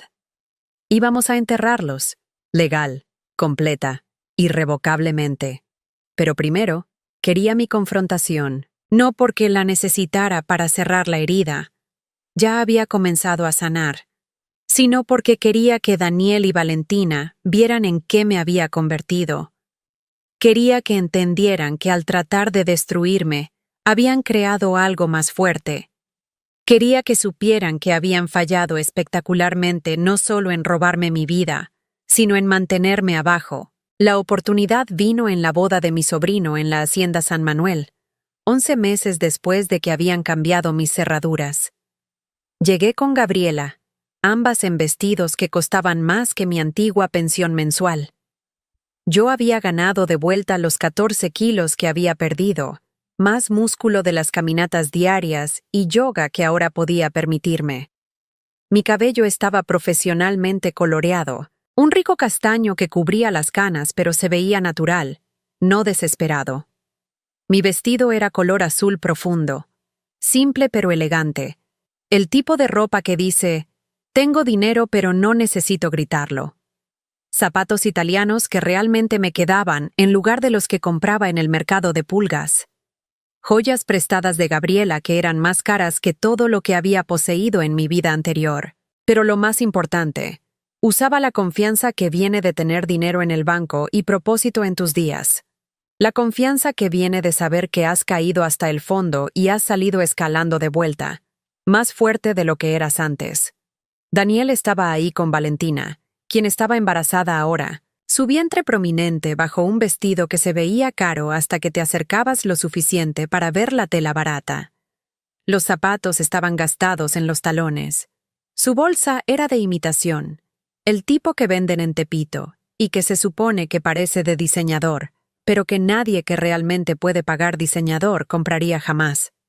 Su maquillaje estaba aplicado demasiado pesado, tratando de cubrir la palidez y el estrés. Su cabello necesitaba retoque de raíz desesperadamente. Sus uñas, que siempre habían estado perfectamente manicuradas, estaban cortas y sin pintar. Valentina, quien siempre había sido meticulosa sobre su apariencia, se estaba desmoronando. Y Daniel junto a ella se veía derrotado de maneras que reconocí porque yo misma había estado ahí. Me vieron al otro lado del jardín. La cara de Daniel se puso blanca. La mano de Valentina se movió protectoramente hacia su estómago, ese gesto universal de mujeres embarazadas cuando sienten amenaza. Pude ver el cálculo pasando por sus ojos. Sorpresa de verme ahí, confusión sobre mi transformación, miedo de lo que podría decir o hacer en este evento público donde toda nuestra familia extendida estaba presente. Caminé hacia ellos porque toparse con tus enemigos accidentalmente es casualidad, pero acercarte a ellos directamente es poder. Gabriela caminaba medio paso detrás de mí, una presencia que todos en la boda podían ver y que significaba algo. Gabriela Sánchez no se asociaba con perdedores. Si estaba conmigo, significaba que yo había ganado algo de vuelta. La gente nos miraba pasar. Podía escuchar los murmullos. Es Mónica Reyes. No, no puede ser. Se ve tan diferente. Pensé que estaba viviendo cerca del Panteón. Ese es un vestido de diseñador. Está con Gabriela Sánchez. ¿Cuándo se hicieron amigas? Algo pasó con su hijo. Escuché que hubo un problema con la casa. Los chismes nos seguían como estela. Y dejé que lo hicieran. Dejé que la gente me mirara. Dejé que se preguntaran. Porque su curiosidad era mi rehabilitación pública. Su confusión sobre mi transformación era evidencia de que ya no era la mujer quebrada que había sido. «Mamá», comenzó Daniel. Su voz se quebró en la palabra. Y por un momento, solo un momento, vi al niño que había sido. Asustado, abrumado, atrapado en consecuencias que no había entendido completamente cuando tomó sus decisiones. Pero ese momento pasó, porque él no era un niño. Era un hombre de 27 años que había tomado decisiones deliberadas de destruir a su propia madre para conveniencia financiera, y merecía enfrentar las consecuencias de esas decisiones. Necesitamos hablar, dije en voz baja. Los tres, en algún lugar privado. Terminamos en la biblioteca de la hacienda, lejos de la música y la celebración. Era un cuarto hermoso, paredes forradas de libros que probablemente nadie había leído en décadas, un escritorio antiguo que había visto generaciones, ventanas con vista a los jardines donde la gente bailaba y reía, ajena al drama desenvolviéndose a 20 metros de distancia. Valentina se sentó pesadamente. Se veía exhausta de una manera que no tenía nada que ver con el embarazo. Había líneas en su cara que no habían estado ahí el año pasado. Su piel tenía esa calidad grisácea de estrés crónico. Su cabello necesitaba retoque de raíz. La pobreza deja marcas, incluso la pobreza relativa. El tipo que viene de vivir más allá de tus medios y darte cuenta de que las cuentas siguen llegando y el dinero no dura para siempre, sin importar cuánto pensaste que había. Daniel no se sentó. Se quedó parado junto a la ventana, mirando hacia afuera, su postura toda defensiva. Los hombros encorvados, las manos en los bolsillos, incapaz de mirarme. Cerré la puerta detrás de nosotros. El clic del cerrojo era final. Definitivo. Ya no había escapatoria de esta conversación. Tengo toda la evidencia, dije sin preámbulo. Los documentos falsificados. El sello notarial robado. Los registros financieros mostrando que han estado viviendo de activos obtenidos fraudulentamente. Mi abogado puede presentar cargos criminales mañana. Saqué una carpeta de mi bolsa y la puse en el escritorio. La abrí para que pudieran ver. Photograph copias de documentos con sus falsificaciones resaltadas. Análisis forense de firmas. Declaraciones del notario confirmando que su sello había sido robado. Registros bancarios mostrando el flujo de dinero. Todo estaba ahí.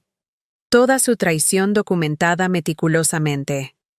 No lo harías, dijo Valentina, pero su voz tembló. Ya no era la mujer confiada que me había echado de mi propia casa. Era una mujer asustada viendo su mundo colapsar. No, estuve de acuerdo. No lo haría. ¿Sabes por qué? Me miraron fijamente. Daniel finalmente se giró de la ventana para mirarme directamente por primera vez desde que entramos al cuarto. Porque ya están viviendo su castigo, dije. Y lo decía en serio. Están en quiebra. Están perdiendo la casa que robaron. Daniel no puede encontrar trabajo porque se corrió la voz sobre lo que hicieron. Y Valentina, la reputación de tu madre está a punto de colapsar espectacularmente. Mi abogado encontró 6 familias más que defraudó. Van a presentar una demanda conjunta el mes que viene. Vi el impacto de las palabras golpear a Valentina. Su cara se puso aún más pálida. Su mano apretó el reposabrazos de la silla tan fuerte que sus nudillos se pusieron blancos. Eso es imposible, susurró. Mi madre no. Tu madre ha estado operando un esquema de fraude sistemático durante más de una década, interrumpí. Y tú eres parte de él. Seas consciente de todo el alcance o no, fuiste el instrumento que usó para robarme. Y el patrón es tan claro, tan consistente, que no hay forma de que sea coincidencia. Valentina hizo un sonido pequeño, como aire saliendo de una llanta. Todas sus defensas se colapsaron. Todas sus justificaciones se evaporaron. Frente a evidencia documentada, no quedaba nada excepto la verdad desnuda de lo que había hecho. Vine a ofrecerles una opción, continué. Firman la casa de vuelta a mi nombre. Inmediatamente. Transferencia limpia, sin disputa. A cambio, no presento cargos. Pueden criar a ese bebé sin que sus padres estén en prisión. El silencio en el cuarto era absoluto. Podía escuchar música distante del jardín, risas de gente celebrando. El contraste con la tensión en este cuarto era marcado. ¿Y si nos rehusamos?, preguntó Daniel. Miré a mi hijo, este hombre que había criado sola, por quien había trabajado dobles turnos, a quien había sacrificado todo para darle oportunidades. Entonces gasto cada peso que tengo enterrándolos a ambos, dije suavemente. Y tengo muchos pesos ahora, Daniel. Más de los que nunca te diste cuenta de que podía ganar. Dejé que la amenaza pendiera en el aire. Dejé que procesaran sus opciones. Dejé que entendieran que la madre que habían subestimado, la mujer que habían pensado que era débil y fácil de descartar, se había transformado en algo mucho más formidable. Los abogados de Blanca van a ser muy caros, añadí. Cuando enfrente cargos, va a necesitar la mejor defensa que el dinero pueda comprar. ¿Crees que tendrá recursos sobrantes para ayudarlos? ¿O crees que los dejará ahogarse para salvar su propio pellejo? Vi a Valentina absorber esto. Vi el momento cuando entendió que su madre no vendría a rescatarla, que estaba sola en esto, que las personas en las que había confiado para ejecutar este plan La abandonarían en el momento en que protegerla se volviera inconveniente. Tengo el papeleo aquí. Saqué otro conjunto de documentos de mi bolsa, preparado por mi abogado. Transferencia limpia y simple. Firman. Notarizo. Se archiva. Y esto termina. O no firman.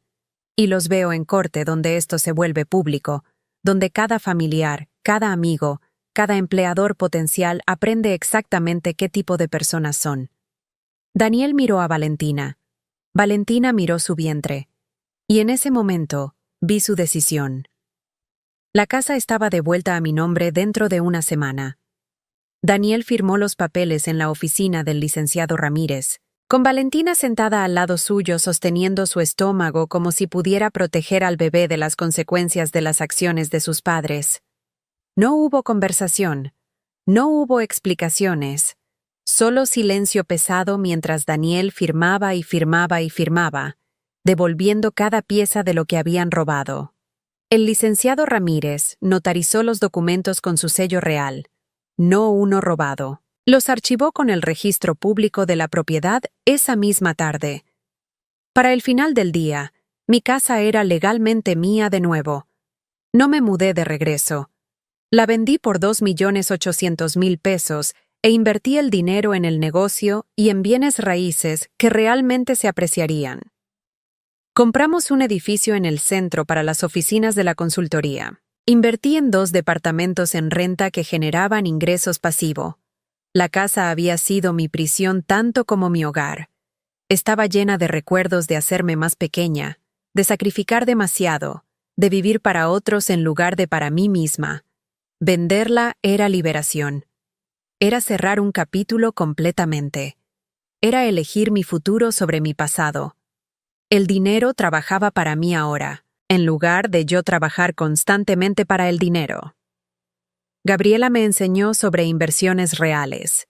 No los esquemas que Blanca Montoya vendía, sino inversiones legítimas que crecerían establemente con el tiempo. Fondos de índice. Bonos gubernamentales. Bienes raíces en ubicaciones que se apreciarían. Diversificación que protegía contra cualquier pérdida única. Por primera vez en mi vida, tenía seguridad financiera real. No el tipo precario que viene de ahorrar cada peso y rezar para que no hubiera emergencias, sino el tipo que viene de múltiples flujos de ingreso y activos que trabajaban para mí incluso cuando yo dormía. Pero la verdadera victoria no era financiera. La verdadera victoria era quién me había convertido. Era la red de mujeres que habíamos construido. Era saber que mi sufrimiento había sido transformado en algo que prevenía el sufrimiento de otras. Era la certeza de que nunca más sería la mujer que contaba monedas para cilantro marchito.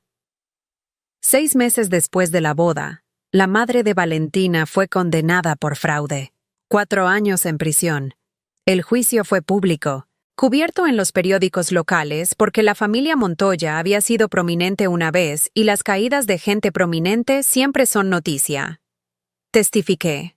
Todas testificamos. Una tras otra, las víctimas de Blanca Montoya subieron al estrado y contaron sus historias. Algunas lloraron. Algunas hablaron con voz firme. Pero todas fueron creídas. El juez había escuchado suficientes historias similares que el patrón era innegable. En su sentencia, dijo que Blanca Montoya había operado una de las operaciones de fraude de ancianos más sistemáticas y despiadadas que había visto en su carrera. 4 años fue el máximo que podía dar bajo las leyes actuales. Pero también ordenó restitución completa a todas las víctimas. No todo el dinero pudo ser recuperado. Blanca lo había escondido demasiado bien, pero recuperamos suficiente. Y más importante, habíamos establecido precedente legal que haría casos futuros más fáciles de procesar. Valentina y Daniel se mudaron a una renta pequeña en Cholula, donde el costo de vida era más barato y la gente era menos propensa a reconocerlos. Daniel consiguió trabajo eventual en una ferretería, trabajo manual que pagaba el salario mínimo. Valentina se quedó en casa con el bebé porque no podían permitirse guardería. Era la vida que habían tratado de evitar robándome la mía. Resultó que no podías escapar de la mediocridad con robo. Solo la posponías. Mientras tanto, yo estaba rodeada de la familia que había construido. Gabriela y yo desayunábamos juntas cada domingo en el Café del Zócalo, planificando la semana, compartiendo historias de las mujeres que habíamos ayudado recientemente. Las mujeres de nuestra consultoría se convirtieron en amigas, hermanas, coconspiradoras. Celebrábamos las victorias de cada una como si fueran propias. Patricia organizaba cenas mensuales en su departamento. Todas traíamos comida, compartíamos vino. Reíamos sobre cosas que antes nos habrían hecho llorar. Habíamos transformado nuestro trauma compartido en comunidad. Comencé a salir con un viudo llamado Ernesto, que era dueño de una librería en el centro, y me hacía reír y nunca, ni una sola vez, me pidió que me hiciera más pequeña para que él pudiera sentirse más grande. Nos conocimos cuando entré a su librería buscando un libro específico sobre derecho de ancianos para uno de nuestros casos. Él no lo tenía en stock, pero lo ordenó y me llamó personalmente cuando llegó. Cuando fui a recogerlo, insistió en hacerme un recorrido de su librería, mostrándome sus secciones favoritas con el entusiasmo de alguien que realmente ama lo que hace. Era delgado y llevaba lentes y tenía ese tipo de rostro amable que inmediatamente te hace sentir cómoda. Tenía 60 años, había perdido a su esposa por cáncer 3 años atrás, y había 2 hijas adultas que vivían en Monterrey y lo visitaban regularmente. No era rico. Su librería apenas era rentable en la era de Amazon y libros digitales, pero amaba los libros con una pasión que era contagiosa, y me trataba con un respeto que me hizo darme cuenta de cuánto había estado aceptando, menos de lo que merecía durante toda mi vida. Nuestra primera cita oficial fue café en su librería, después de horas de cierre. Me preparó café de una cafetera francesa y sacó galletas caseras que había hecho esa mañana. Hablamos sobre libros y vida y pérdida y reconstrucción. Hablamos hasta que fue medianoche y nos dimos cuenta de que ambos habíamos perdido la noción del tiempo completamente. Leíamos en la cama los domingos por la mañana. Cocinábamos juntos los viernes por la noche. Viajamos a Oaxaca y a San Cristóbal, y a lugares que yo nunca me había permitido visitar cuando cada peso necesitaba ser ahorrado para emergencias que inevitablemente llegaban. Con Ernesto, descubrí lo que era tener un compañero en lugar de un dependiente. Alguien que contribuía igualmente. Alguien que valoraba mi fuerza en lugar de sentirse amenazado por ella. Alguien que celebraba mis éxitos en lugar de sentirse disminuido por ellos. Daniel intentó reconciliarse eventualmente. Me llamó 8 meses después de que recuperé mi casa. Dijo que lo sentía, que Valentina lo había manipulado, que había sido estúpido y débil. Le dije que lo perdonaba. Lo decía en serio. El perdón no era para él. Era para mí. Era soltar la amargura que me habría envenenado si la hubiera mantenido. Era elegir paz sobre venganza continua. Era entender que aferrarse al enojo sería dejarle robar más de mi vida, incluso después de que ya había recuperado lo que me quitó. Pero también le dije que perdón y confianza eran cosas diferentes, y que tendría que ganarse de vuelta lo que había destruido. Que el perdón era gratis, pero la confianza costaba, y él había gastado todo su crédito. La relación que tenemos ahora es cordial, distante. He conocido a mi nieta, Lucía. Es hermosa. Tiene los ojos de su padre y la nariz de su madre, y absolutamente nada de culpa por los pecados de sus padres. La primera vez que la sostuve, sentí una mezcla compleja de emociones. Amor, porque era mi nieta. Tristeza, porque este debería haber sido un momento puro, pero estaba contaminado por todo lo que había pasado. Determinación, porque prometí silenciosamente que esta niña crecería sabiendo que era amada, pero también sabiendo que las acciones tienen consecuencias. Pero los veo en mis términos, en lugares públicos, con límites que no se doblan. Almuerzo una vez al mes en un restaurante de mi elección. Videollamadas los domingos y ambos estamos disponibles. Regalos de cumpleaños y Navidad, que son apropiados pero no extravagantes. Dejé claro que no sería su red de seguridad financiera nunca más. Que si necesitaban dinero, Necesitaban trabajar por él como todos los demás. Que la era de usarme como un banco que nunca decía no había terminado permanentemente. La primera vez que Daniel pidió prestado dinero, 6 meses después de recuperar contacto, dije no. Vi su cara caer. Vio que realmente hablaba en serio sobre los límites, que la madre que había conocido, la que siempre había dicho sí, incluso cuando significaba sacrificarse ella misma, ya no existía. Es difícil, admitió durante uno de nuestros almuerzos. Vivir con lo que hice. Saber que destruí nuestra relación por alguien que estaba usando ambos. No sé cómo vivir con eso. Encontrarás una forma, le dije. ¿O no? Pero esa es tu responsabilidad ahora, no la mía. Ya no soy responsable de gestionar tus emociones o de hacerte sentir mejor sobre tus decisiones. Eres un adulto. Las consecuencias de adulto vienen con acciones de adulto. Hice las paces con lo que pasó porque aferrarme a la amargura sería dejarlos ganar retroactivamente. Me quitaron un año de mi vida y me devolvieron una mejor versión de mí misma. La caída me enseñó lo que era capaz de sobrevivir. La escalada me enseñó lo que era capaz de convertirme. A veces ahora, caminando por el Zócalo los domingos por la tarde, viendo familias reunirse y vendedores vender champurrado, y las campanas de la catedral repicando sobre la ciudad, pienso en la mujer que estuvo parada afuera de su puerta cerrada con una maleta y sin idea de qué vendría después. Quisiera poder decirle lo que sé ahora. Que lo peor que te pasa también puede ser la puerta que se abre. Que eres más fuerte que la gente que te subestima. Que hay un tipo particular de victoria que viene no de la venganza, sino de construir algo tan innegablemente bueno que hace que las personas que te lastimaron sean irrelevantes. Le diría que el dolor que siente, tan agudo que apenas puede respirar, eventualmente se transformará. No desaparecerá, pero cambiará de algo que la paraliza a algo que la impulsa. Que cada día que sobrevive será evidencia de su propia fuerza, que está construyendo músculo emocional incluso cuando siente que se está quebrando. Le diría que pida ayuda, que no lo haga sola, que hay mujeres en el mercado y en los cafés y caminando por las mismas calles que entienden por qué han estado ahí, que la comunidad de supervivientes es real y está esperándola si solo extiende la mano. Le diría que coma, que duerma, que sea gentil con su cuerpo que está procesando trauma, que la supervivencia no es lineal, que habrá días malos incluso después de días buenos, y que eso es normal. Le diría que valía la pena. Todo. Cada momento terrible.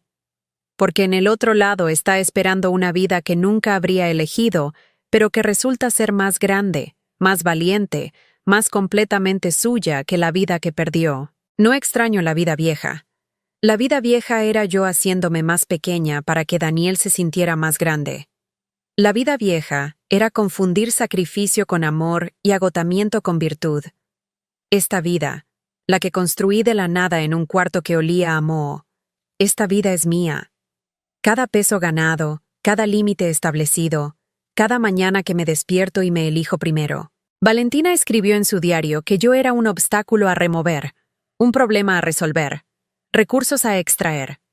Se equivocó sobre todo excepto una cosa. Sí tenía recursos que ella no podía imaginar, solo que no eran el tipo que podías robar. El verdadero poder no viene de dinero. Viene de saber quién eres cuando todo te es quitado. Viene de la capacidad de reconstruir cuando otros asumen que te has rendido. Viene de entender que la vida que otras personas envidian no es necesariamente la vida que necesitas, y que a veces perderlo todo es el permiso que necesitabas para finalmente construir algo que valiera la pena mantener. Tengo 53 años ahora. Gano más dinero del que nunca gané cuando trabajaba 60 horas a la semana. Tengo amistades que se construyeron en fuego y salieron como acero. Tengo propósito que va más allá de mi propia supervivencia. Y más importante, tengo la certeza de que si todo desapareciera mañana, si me despertara de nuevo afuera de una puerta cerrada con una maleta, podría hacerlo todo de nuevo. Diferente, tal vez. Pero lo haría. Porque ahora sé lo que Daniel y Valentina nunca aprendieron, que nada que puedas robar vale tanto como lo que puedes construir. Que la riqueza que importa no está en cuentas bancarias, sino en saber que has sobrevivido tu propio infierno y saliste del otro lado no solo intacta, sino mejorada. Esa lección valió cada día de hambre, cada noche en la oscuridad, cada momento cuando pensé que no podría seguir, y de todas formas lo hice. Valió la pena. Déjame decirte algo sobre el abuso financiero que los datos nos muestran claramente. Un estudio del Instituto Nacional de las Personas Adultas Mayores en México reveló que el 46% de los casos de violencia patrimonial contra adultos mayores son cometidos por miembros de la familia directa. Hijos, nietos, personas en las que confiábamos nuestra vida entera. Y aquí está la parte que me rompe el corazón cada vez que veo una nueva cliente entrar por nuestra puerta. 72% de estas mujeres nunca reportan el abuso porque sienten vergüenza, porque creen que deben haber hecho algo mal para merecer este tratamiento de sus propios hijos. Porque en nuestra cultura se nos enseña que el amor familiar es incondicional, y admitir que tu hijo te robó se siente como admitir que fallaste como madre. Pero aquí está la verdad que aprendí en ese cuarto que olía a moho. Tu valor no está determinado por cómo otras personas te tratan, ni siquiera por cómo tu propio hijo te trata. Tu valor es inherente, innegociable, imposible de robar sin importar qué documentos firmen o qué cerraduras cambien. La reconstrucción nunca es sobre volver a lo que eras antes. Es sobre convertirte en quien siempre tuviste el potencial de ser, pero nunca te diste permiso de explorar.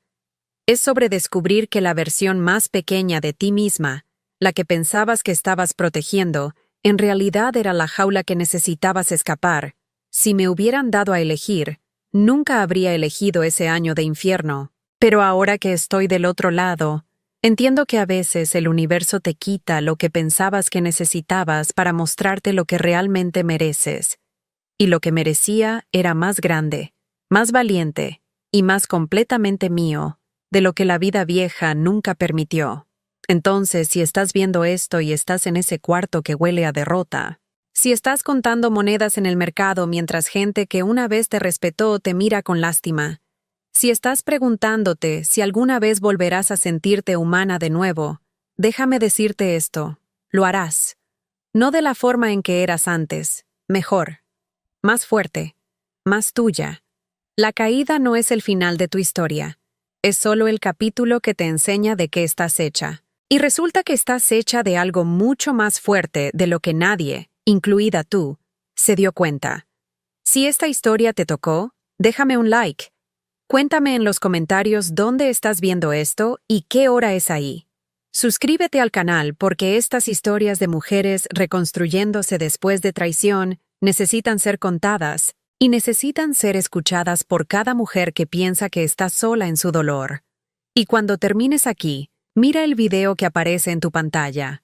Es la historia de una mujer que descubrió que su esposo había estado vaciando su cuenta de retiro durante años, y lo que hizo al respecto cambió no solo su vida, sino las vidas de otras 30 mujeres en su comunidad. Es una historia sobre venganza que se convierte en revolución, y no querrás perdértela.